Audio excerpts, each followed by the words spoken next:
শপথ নেওয়ার পর প্রথম দিন আজ সাভারে জাতীয় স্মৃতিসৌধে পুষ্পস্তবক অর্পণের মাধ্যমে মহান মুক্তিযুদ্ধের বীর শহীদদের প্রতি শ্রদ্ধা জানিয়েছেন নবগঠিত অন্তর্বর্তীকালীন সরকারের প্রধান উপদেষ্টা অধ্যাপক ডক্টর মোহাম্মদ ইউনূস। সে সময় তার সাথে অন্য উপদেষ্টারাও ছিলেন।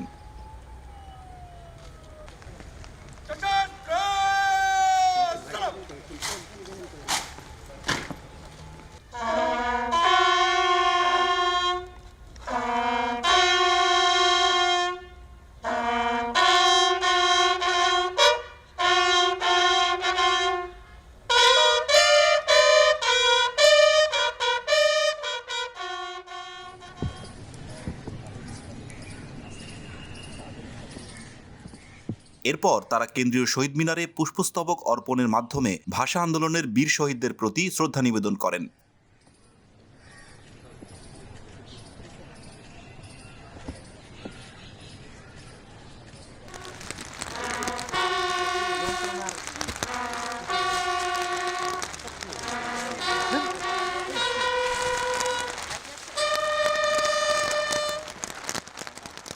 আজ সকাল ৯টা ৫৩ স্মৃতিসৌধে পুষ্পস্তবক অর্পণ শেষে ১৯৭১ সালের মহান মুক্তিযুদ্ধের বীর শহীদদের প্রতি শ্রদ্ধা জানাতে সেখানে কিছুক্ষণ নীরবে দাঁড়িয়ে থাকেন ডক্টর ইউনূস। তখন মুষলধারে বৃষ্টি হচ্ছিল।